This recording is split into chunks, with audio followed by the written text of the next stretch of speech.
Hi, everybody. This is Bullseye Handicapping here on Wednesday, putting on my lights, getting energized because I'm on fire. It's Kentucky Derby week. And the way I get on fire is by putting on my lights and dancing. Dancing is one of my passions. It's my positive passion, and horse racing is my other passion. And I try to intermingle the both of them to prepare myself to be a winner at the game we all call love horse racing. But a long time ago, I knew that in order to train myself to be a winner, I had to get up, get out, and get energized. That's my energizer program. I have that as a program. I have a Digo Buster program that I've set up for myself, which is I don't know anymore. I don't know. My mantra is you can beat a race, but you can't beat the races. You can beat a race, but you can't beat the races. And unfortunately, we as a horse players, we love to play the races. So I'm going to start there. We love to play the races. Put some music in the background.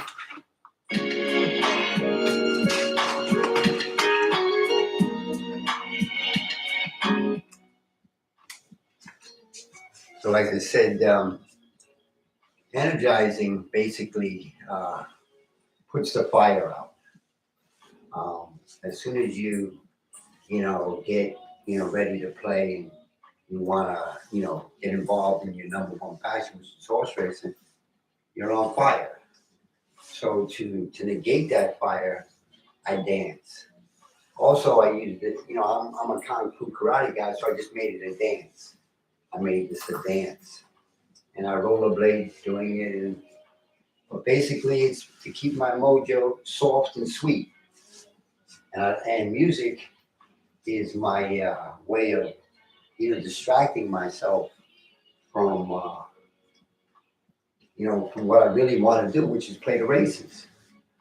But I understand that I've been playing for 50 years, and I understand that that's my desire. I want to play the races, but I'm playing way too many races, and the numbers aren't real, believe it or not. I learned after 10 years ago, 6 years ago, I'm playing like 95% of races that I shouldn't even be playing. I shouldn't even be involved in them. And maybe later I'll show you a tape of somebody who gives you a reflection of that. The guy up at Shake-Up.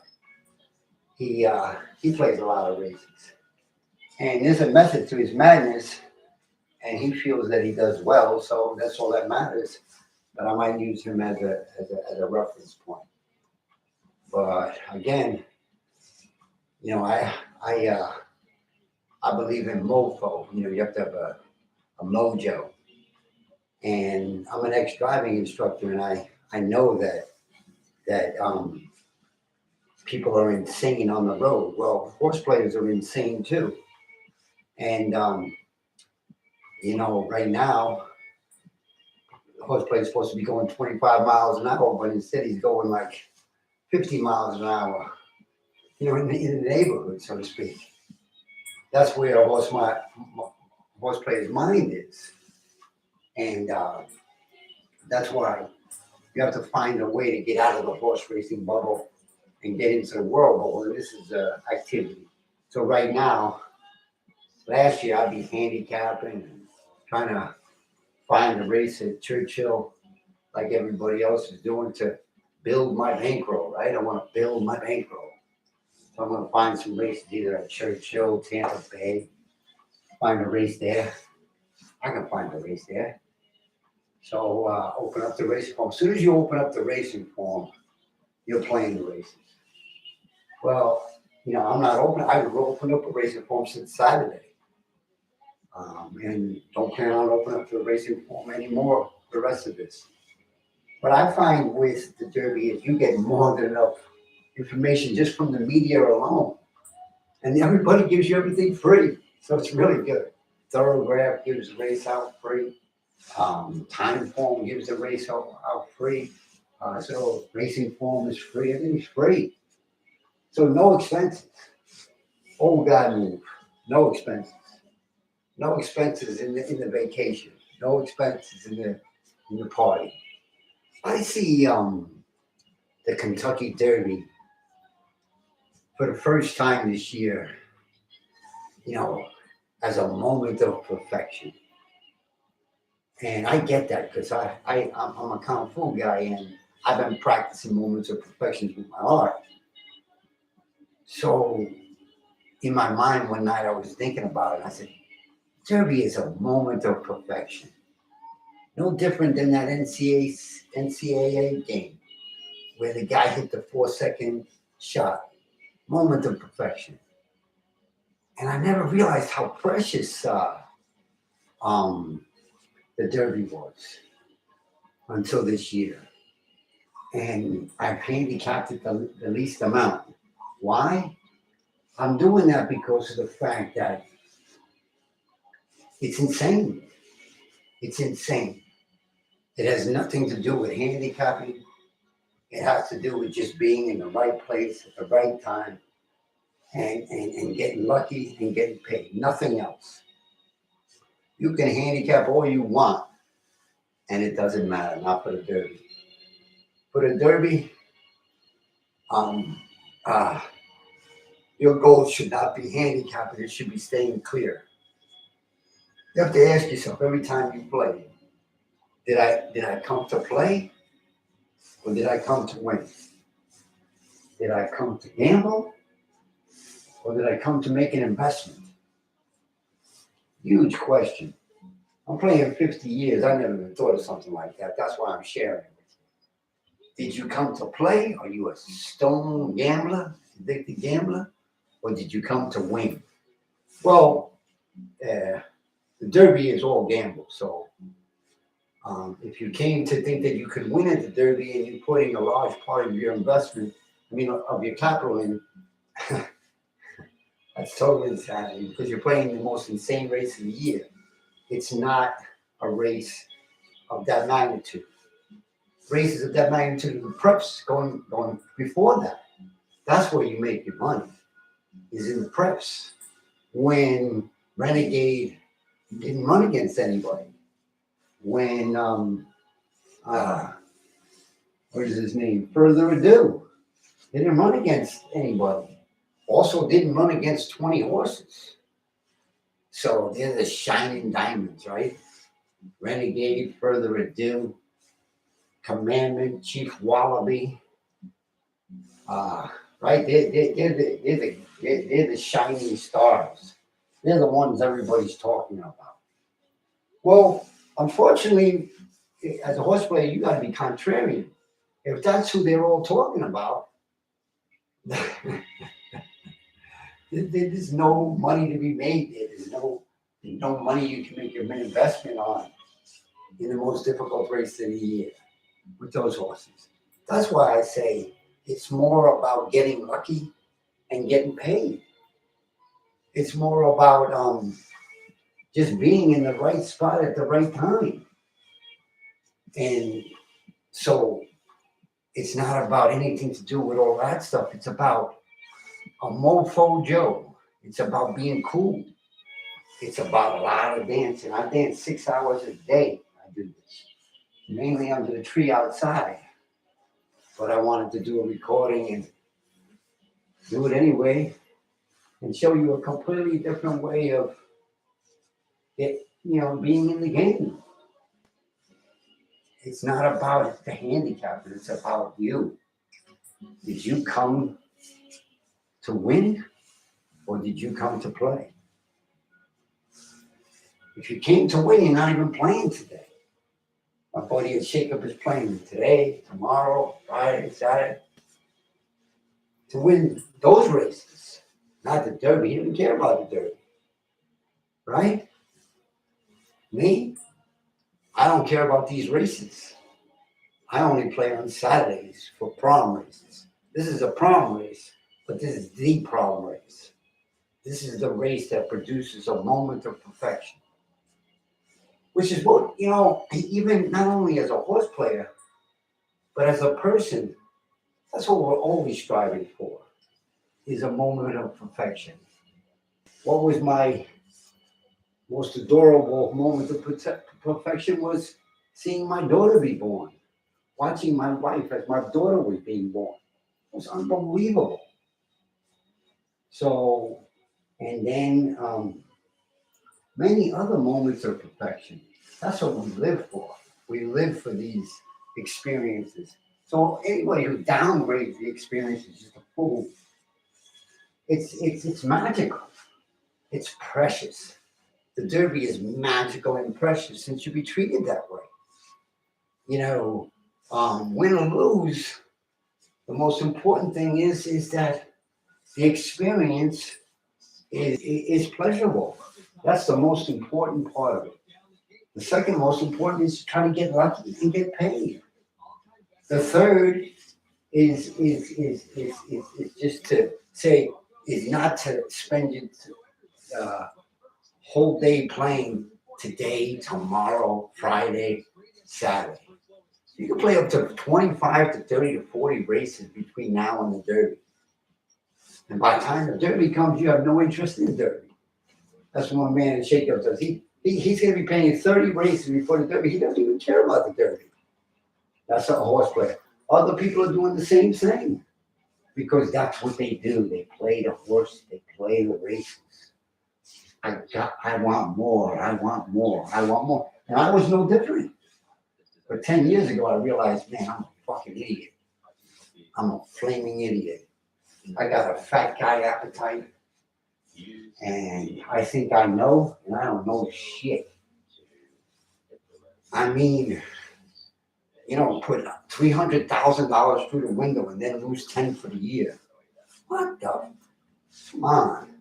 Where's the joy there? You know, you're addicted to the joy of handicapping. You're addicted to the joy of handicapping, but you're baba boo boo. You're totally out of control. You're an insane gambler. You didn't come to win. You came to play. And because of that, because you're playing all these, you never get to see any clarity.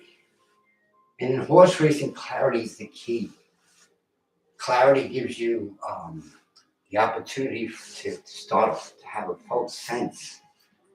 Then it gives you the opportunity to let the bet make you. That's the key. Let the bet make you.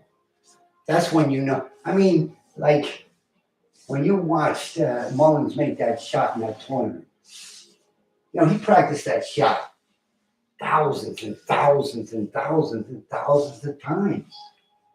As a handicapper, you have to practice skipping races, hundreds and hundreds, and then ultimately 1,000 times, 2,000 times a year. I played 2,500 races a year. 2,500 races a year, every year for 50 years. Now I'm lucky if I could play 50. But that's where clarity comes. Clarity comes in less. Clarity comes in making races precious. So the way I've made races precious is by limiting myself to 5% versus 2,550. And the Derby's one of the 50, possibly. But I know it's the hardest of them all. I know it's double the field. I know for a fact it's harder than any of the other races. So I don't get my hopes up to make a large investment to win in it. Instead, I'm after the experience, the prom. I'm after putting, shining my shoes, dancing like this, going out and rollerblading, going to my friend's karate studio, going on a walk with a friend, getting out of the horse racing bubble, and going into the world bubble. As a horse player, you have to learn to do that. And you only can learn how to do that if you don't have a fat guy appetite in your jockey weight. Your jockey weight. You gotta respect the game. You can't be a fat dude who's got to play. You gotta be jockey weight. You gotta be So how did I get there? I got there first by saying, what races do you enjoy the most? I enjoy the graded races the most. Male or female? I enjoy male. I don't know why. I don't play the females. Um, uh, Sprint or route? Sprint. Grass or dirt? Dirt. This is over 10 years I'm doing this. I'm reducing and going from 2,500 races a year to 50 to 60. This is how I did it. And then I found the precious races, graded races, prom races, and now the Derby, the Kentucky Derby. Maybe my last Derby. I'm 70, so maybe my last Derby. But I'm making my last Derby my best Derby already. Because number one, I'm not going to those other dances. I'm not playing when, any other day. I can play Saturday. And I only play on Saturdays. Yeah, it's hard. Yes, it took a while to switch to wanting to dance versus you guys are handicapping and playing right now. I was just watching Shake Up for a minute with his mojo, some of the other shows. And, I'm not doing anything. I'm not even going to open it. I'm not even going to see it. I'm not even going to watch it live. Because I'm not going to that dance. I got nothing to do with it. I'm waiting for Saturday. I was going to possibly get involved in Friday with the Ali Shiva, but I decided to wait. I want to watch one more race with Baeza before I start jumping on him. So I'm just basically looking at the Derby and, looking at it and saying, okay, can I get lucky? And can I get paid? But most important, I know that there's a possibility for an opportunity, a moment of perfection. A moment of perfection where what I thought about all week actually came through. And I could smile. Because that moment of perfection, the Kentucky Derby, I just had my own personal, I hit the three-pointer. I hit the three-pointer. So I'm elevated. I'm elevated extremely. But it was because I put myself in that position for that possibility. Not because of my ego of handicapping. No, I'm an ego buster. I busted my ego. I know that I can't beat a race, but I possibly can beat the races. So I tried just to beat the one race. And then I'm not playing again until next Saturday. And then I could possibly play one race, a graded race on the dirt with males and see if a race out there wows me. Is there a race out there that wows me? Or do I just wait? And, I haven't been in the world bubble for 50 years. So to experience that, it's different, it's weird, it's difficult. Well, that's where I am now. That's where I want to be. I'm not in the ring today with Mike Tyson playing 5 races, 5 rounds with Mike Tyson. I'm not going to be in the ring with Mike Tyson on Thursday. 5 rounds. Friday, 5 rounds. And then Saturday, that's 20 rounds with Mike Tyson before the Derby even starts. No chance, baby. No. I'm going to wait for the Derby. I'm going to continue my mofo Joe. And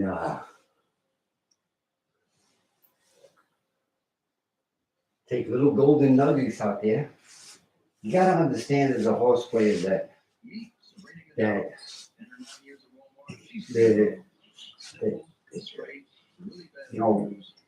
the gold is hidden many, many layers beyond the obvious. You have to believe that. And it's been proven. Rich Strike winning the Derby. Is that not the gold hidden many layers beyond the obvious? That happened in the biggest day of the year, Kentucky Derby Day. The day where there's a moment of perfection. Rich Strike had a moment of perfection, and so did anybody who backed him. That's what I'm looking for. That same moment of perfection in this year's Derby. Where it's going to come from, who it's going to be, I don't know yet. Because the bet didn't make me yet. I have a few felt senses about things. But, and I'll go over that later. But right now, I'm just staying cool. You know, fantasizing about the day. Getting my, like the prom, right? Getting my suit ready. Shining my shoes, finding my old polish from last year. Getting my hat. Getting my matching suit. And getting ready to go to the biggest dance of all, the Kentucky Derby. And until then, I'll be putting in 6 hours a day of dancing. I get up at 5 in the morning, start my routine, the same routine all the time. No different than any athlete who gets up and does his thing. When you're playing the races, it's a war. If you don't think it's not a war, you're insane. You're more insane than normal. But playing the races, any gambling is a war. Well, you got to be ready for the war. Did you come to play? Or did you come to win? What is your mofo Joe? I'm in quest of Kentucky Derby moment of perfection to be experienced by me, where I have a moment of perfection also. That's what I'm after. The sacrifice past thousands of races a year. Past at least 95% of the races every week, every month, every year. And only play when you're wild. Only play when you're wild. What does that mean? It's no different than when you first met your girlfriend, your wife, and you were wild. Your first house, your first car, your first kiss, your first experience of making love. Wow.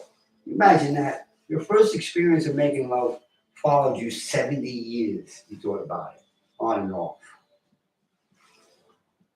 Moments of perfection. These are all moments of, that's what we live for, is moments of perfection.